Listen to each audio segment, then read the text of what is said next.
Welcome to the 1958 Lawyer, the show for attorneys who know the old model isn't working anymore. The billable hour, the 12-hour day, the expensive office no one visits. Your hosts, Ron and Rebecca Boxstaller, are here to question all of that and more by exploring smarter, healthier, more flexible ways to run a law firm. No more burnout, no more outdated expectations, just real conversations with attorneys who are proving there's a better way. If you're ready to build a law firm that's profitable and livable, you're in the right place. Now here are your hosts, Ron and Rebecca.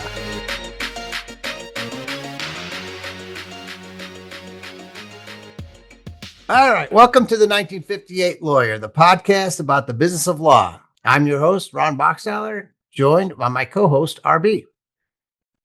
Today's show is one our solo and small firm listeners are going to want to lean in on. E-discovery is now a $15 billion industry, and it eats up the lion's share of cost of modern litigation.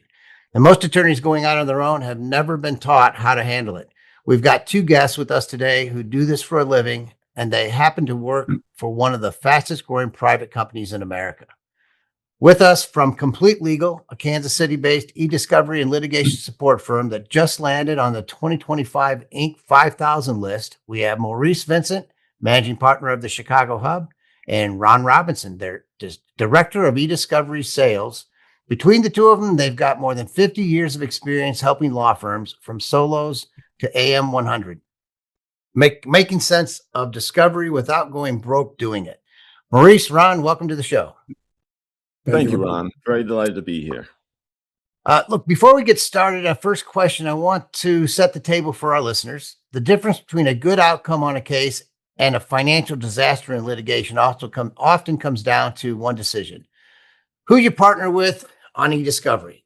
Maurice, Ron, you have been making that difference for attorneys for a combined 50 plus years, although you guys don't look it. With that, what's the secret? What are you guys doing different than no one else is doing? No, I'll let you go. Ron, it's interesting because we have spent a lot of years working with clients where we do not want to be a transactional relationship with them, but a partner. And it's taking the time to actually go through the assessment process to make the determination on not only how we can help them solve, but what we can help them solve. Building through those relationships, we have some really, really talented people who have the ability to not only assist, but really navigate through the entire process of that litigation. And we take pride in that, and we've done a great job. And I'm going to let Ron add what he'd like to as well. No, I think you absolutely captured the essence of it. Really, for us, it's about it. You made a salient point in your opening, Ron, which is that so much of the litigation can be spent. The money can be spent. Money can be spent on the discovery. And really what we're looking to do is just give our clients the least amount of relevant information to help them understand their client's risk and also to craft legal strategy. And so that's anathema to the traditional approach, but that's really what it's about. And that requires a lot of things we can get into on this show, but it's mostly about leveraging the symbiotic relationship between human intellect and legal technology. Well, it definitely shows. Let's talk real quick. Let's go back to, congratulations. Complete Legal made Inc. 5000 list for the fastest growing private companies in America in 2025. A boutique shop in a market dominated by giants like KL Discovery, Epic, and Casilio. What do you credit that growth to? Yeah. I'll start with that one. Sure. Ron, it's culture. It's building. We look at Complete Legal as a puzzle. We have assembled side pieces, center pieces, corner pieces, and we've mapped those all together to build a great culture of individuals who are client-centric. And we work together to literally build the right solutions to service our clients in a way that really strengthens our retention in the market. So for us, it isn't just about the solutions, it's the people who deliver those solutions and making sure that we have open lines of communications, that we're a part of that strategy throughout the life cycle of the case that we're working with a client. Ron. Yeah, absolutely. Second that. It's about being absolutely client obsessed. It has been for us. It's also been, as Mo just articulated, about designing and executing on tailored solutions. We have the expertise, not only because of the experience that you see represented on this show, but throughout our enterprise, to understand where clients are positioned, understand what's before them. And our mantra is simple. It's just ask, listen, learn, and then we certainly come with a point of view once we understand what the case is all about. And then we start to consult with them on what makes the most sense for their matter. Well, I think it's interesting that you bring up the culture, and that is so key, but you may not have known about that when you both joined Complete Legal. Mhm. So, what is it that after the years of experience that you both bring that brought you to Complete Legal and that pulled you in? Well, that's interesting, and I'll definitely go first on that one. Um, these symbiotic relationships that we have built over time have a tendency to rotate and loop back. So it's really kind of a circle that happens with those relationships. Two of the main partners of Complete Legal, Ron and I have had history with them for, my goodness, probably 20 plus years. And whether we were working directly with them, indirectly with them, we've stayed in touch until we came to the point where Complete Legal was ready to integrate our level of expertise to actually help make them better, but also help make us better as well. So we have had experience with the owners of Complete Legal for the longest time. And when they were when they were ready to uplift that culture to another level, they said, here are two individuals that we need to bring aboard that can help us continue on the path that we're traveling. Now, Mo, I love you, but I want to hear from Ron. He's got a career that spanned 20 plus years, SPI, Encore, Complete Legal. One thing you can read about him, you go to his LinkedIn profile and it talks about the clients that have followed him. Ron, what are you doing different that people just want to work with you particularly? Yeah, and I don't know that necessarily, Ron, I would say it's different, but certainly there is an emphasis. I said it earlier. It's about being client, uh, absolutely client focused. So I spent 9 years inside of a couple of firms, AmLaw 200 firms, right? And at one point, I thought I would go to law school, and quickly decided, ooh, that's not in the cards for me. But what I did, it was a proving ground for me. So I really became keenly aware of what's necessary, what lawyers need, what lawyers expect.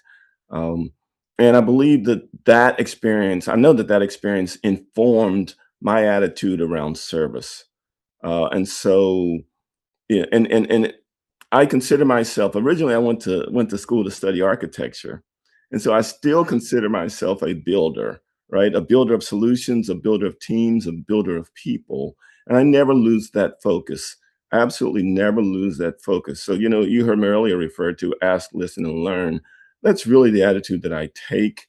Um, and I get within Complete Legal, I get the SMEs that are necessary depending on the needs of the matter involved. So again, we craft the solution. You asked me, for folks who have followed me, you can't fake that, right? There's an absolute sincerity that folks will pick up on, and then they'll see that get actualized when you're performing the work for them. I think it comes through. I think we framed this for our listeners. This is a $15 billion industry. So about 73% of the cost to go into litigation is going to discovery. So working with a team that can, handle that and make sure that the attorneys look good, the people that can build this, that's a huge, huge piece right now of what we're looking at.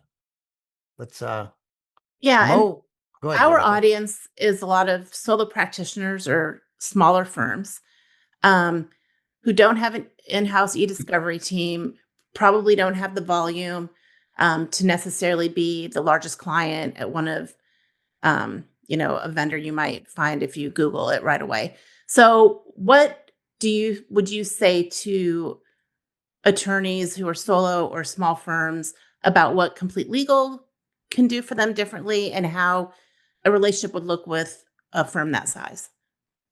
Yeah, we look to our clients to understand, Rebecca or RB, what their bandwidth is, what their capacity is, what their expertise is.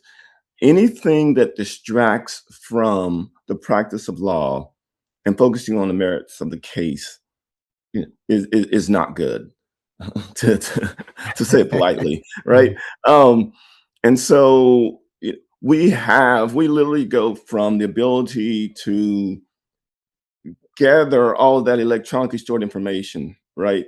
The relevant facts for their case in a legally defensible way, through and including presentation, making it available for attorneys to review, presentation, delivery to opposing or to a government agency. And if it ultimately makes it to trial, which fewer than 2% of the cases do, then going alongside them, supporting them in trial. For the smaller firms, it's been my experience that they need help in many areas along that way. This is kind of how I tell a story, if you will. Imagine, so we all know that ESI, electronic stored information, is ubiquitous, right? It's on our phones, it's on computers, it's on servers, it's in the cloud, right? And you've got to figure out where to go to get this information that's relevant for your case, for your matter. So imagine all of those points, those data points, if you will. And this isn't I wasn't the first person to come up with this. I think it's appropriate though. Imagine those as stars in the night sky. And what we see our role as is essentially taking all of those seemingly disparate data points, those stars, and drawing constellations so that the legal team can then understand, as I said earlier, understand their client's risk and exposure, craft legal strategy. And as I said earlier, also then, we don't just rely on technology to do that. We don't just rely on human intellect to do that, but we leverage that relationship between the two of them. So I hope that answers your question. It's a long-winded response to your succinct question. Mo, we're just going to let Ron talk the rest of the show. We're good. I would like to add one small bit to that. Rebecca, you used the word capacity. What we are, in addition to what Ron said, is capacity. We're similar, really not too far off from Amada in the solutions that we provide for the small to medium-sized firm. They don't have they're not bearing the cost of someone who specializes in litigation support, ESI, and those types of things.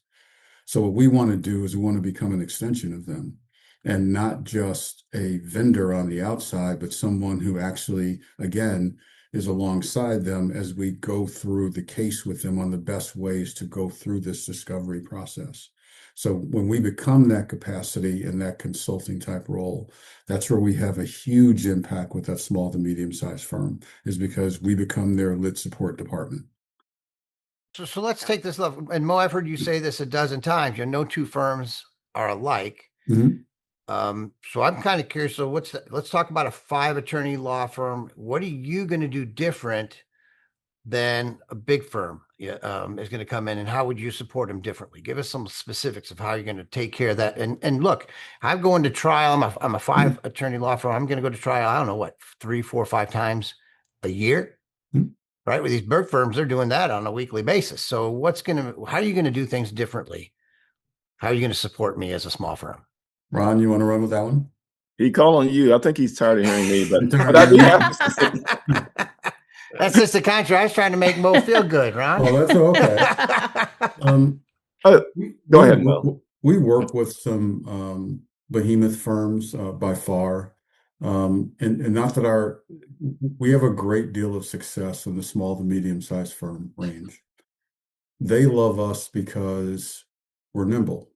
We're a speedboat that can move and turn when they need us to, and we're in that role with them, providing that guidance and direction relative to some, in helping with some case strategy, especially when it comes to ESI.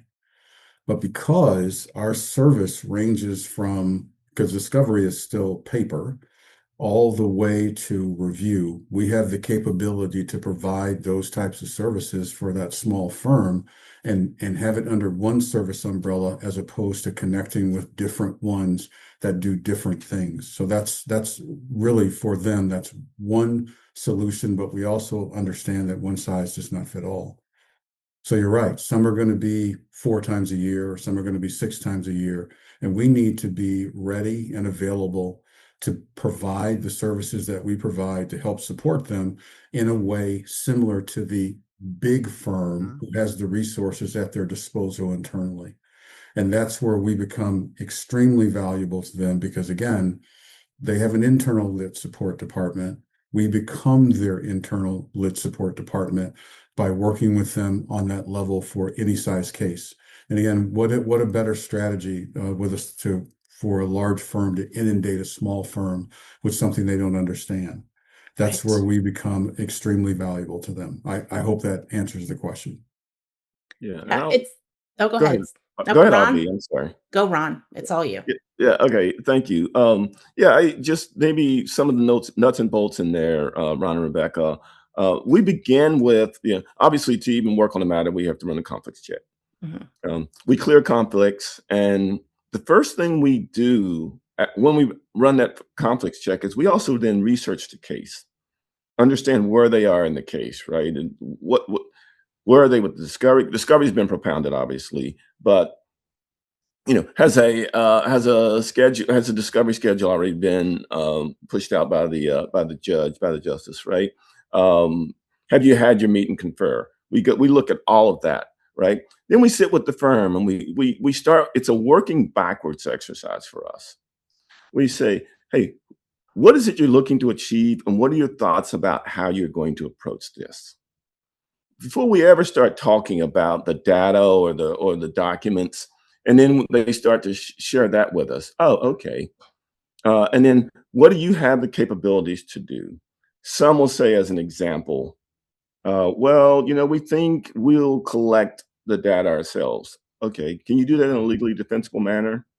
Does whoever you're going to use to collect it, maybe it's one of your employees, do they have the alphabet soup, meaning the certifications behind their name? Would you even want them in a deposition if it comes to that, if you're challenged, right? So we start to go through those sorts of questions. And then we just walk it through. Okay, for similarly situated firms, here are some of the approaches we've taken.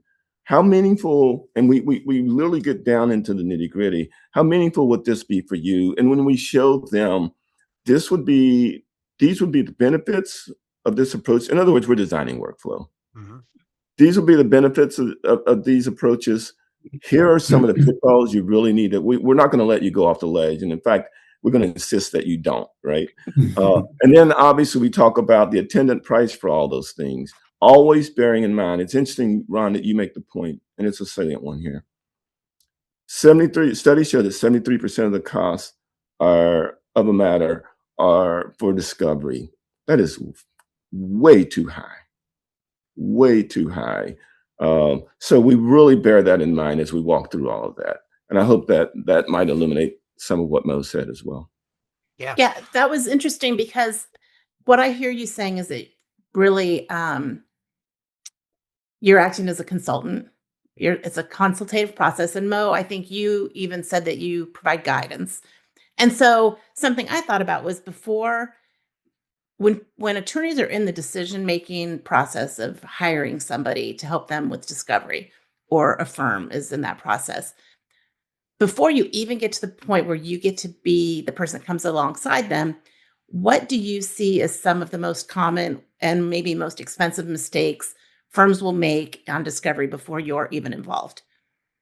I think you actually said it without really realizing you said it, RB. Having worked with attorneys as long as I have, it's my belief, my fervent belief, that attorneys are trained in precedents, right?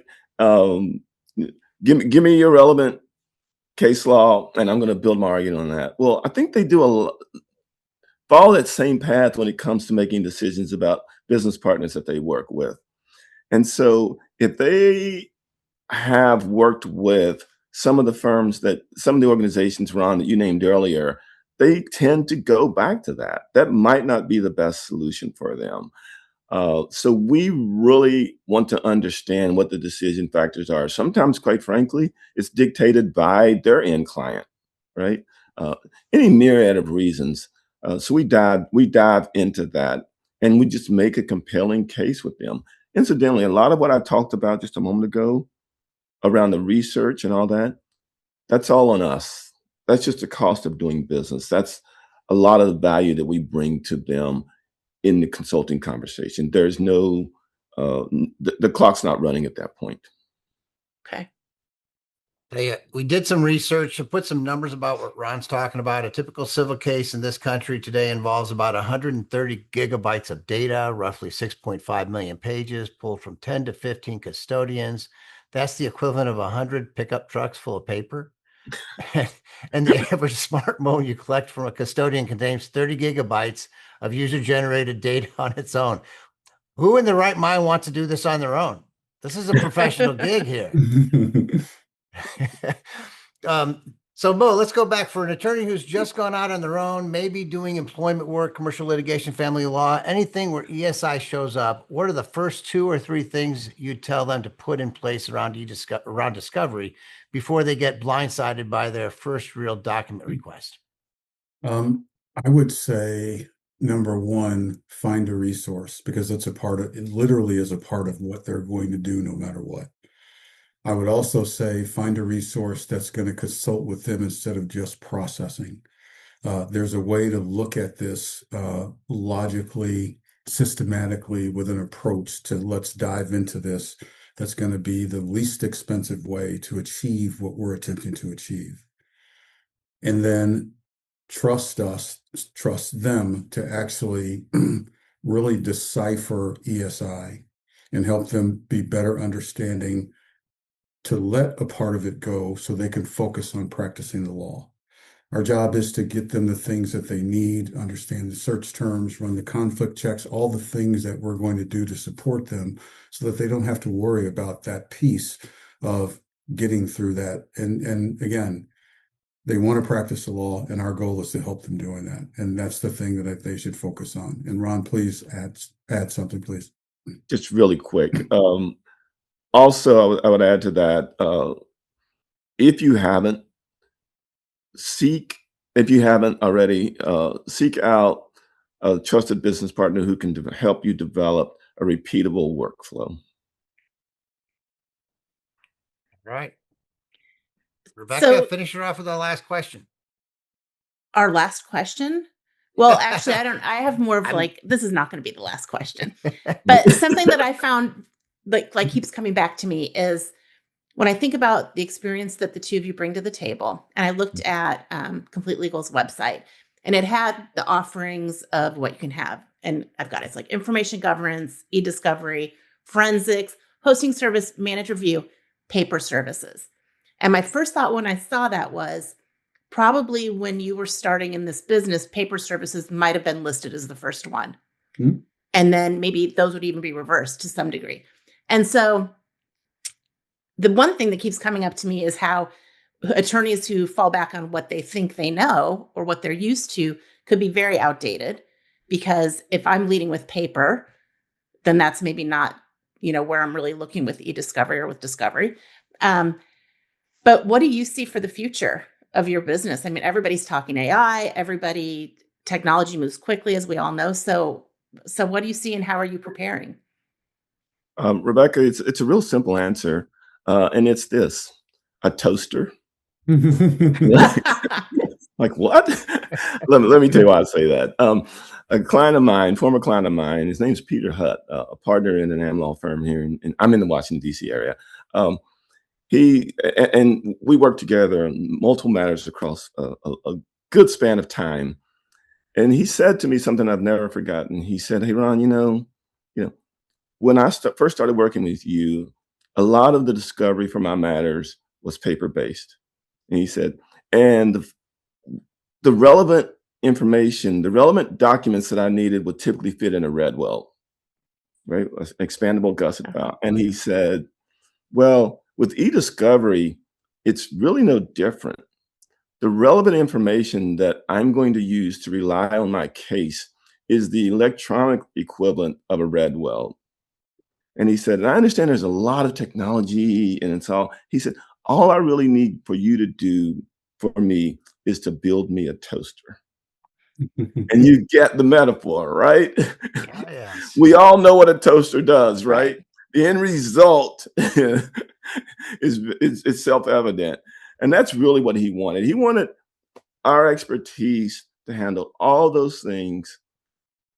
And I hope this is answering your question, RB. So what does that look like in today's world in Gen AI? Really interesting, I believe, because as you know from my bio, I worked at a cloud computing company for a while, and obviously very advanced technologies. The thing that should give every practicing attorney pause right now are the hallucinations associated with Gen AI. Mm. And when I was in law firms, incoming paralegals and incoming first years would always be taught to site check, right? And blue booking. And there's a reason for that. And if we are trusting technology right now such that we're not doing those fundamentally sound things that we know make sense in the practice of law, woe to us. And I just saw an AmLaw firm last week that got their hands slapped pretty badly by a judge for that very reason. Interesting. And Rebecca, I love the framework of the question, but we also, as Complete Legal, we understand that we've got to meet firms where they are. So we literally keep ourselves not only relevant but active by offering a span of services that we offer. At some given point, paper will be gone, and we will likely transition out of it because it no longer is relevant in the legal field. We've expanded our base so that we can be, again, as I said earlier, nimble. We can make the move based on the firm of where they are, but we still can consult, even though it appears to be paper-based. There's relevant information stored in other areas. So being in that consultant role to make sure that we look where you can look and suggest looking there becomes relevant to us so that we can literally meet a firm where they are. Love And it. if I may add one more thing, I realize I spent a lot of time on this. We don't get to determine the form of the evidence, right? And so there's still a good amount. Mo's right. There's still paper, and it's tapering off, but there's still a good amount of it. And for our clients in the Chicago area that need that have paper as part of their evidence, we have an operation there that can handle that as well. Interesting fact, could not even make this up. Got a call last week, and I could, but I won't. I got a call last week from someone. They have 10 million pages of records in a warehouse and need a solution for that. I'm like, wow, I didn't even know this much paper still existed outside of Iron Mountain, right? But yeah, that's the case. Interesting. It's amazing. Well, I would say this, like Mo, Ron, great having you on the show. There's a definite reason that Amada Law Office Suites had partnered with Complete Legal to handle all the clients that they're working with, because you guys know what you're doing. You take care of your clients, and it shows just in talking to you, the passion, the understanding of what you have. So we really, really appreciate it and appreciate you coming to the show. Mo, I'll give you the last word. The last word. I haven't been given that for a while, especially at home.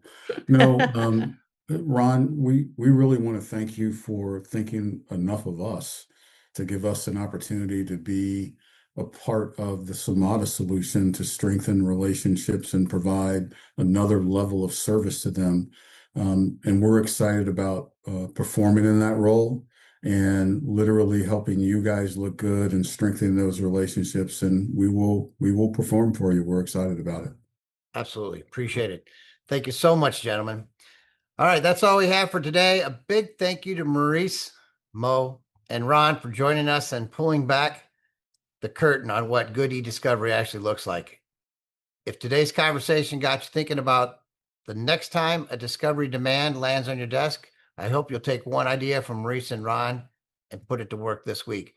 We're going to have their information will be in the show notes. We'll be putting different things out about them. You can find Complete Legal at the completelegal.us. And if you're a Chicago attorney, their hub is right downtown at 205 West Randolph. Reach out to Maurice or Ron directly. Tell them you heard them on the show. All right. If you enjoyed today's episode, please subscribe, leave us a review, and share it with a colleague who could use it. The 1958 Lawyer is brought to you by Amada Law Office Suites. For more than 30 years, Amada has helped law firms of all sizes do more with less. Build on our 5 pillars: fractional support staff, virtual office options, office space, legal community, and marketing support. Whether you're a solo practitioner just starting out or an established firm looking to right-size your overhead, Amada gives you the infrastructure of a big firm without the big firm price tag. Learn more at amadaoffices.com. Until next time, work on your firm, not just in it.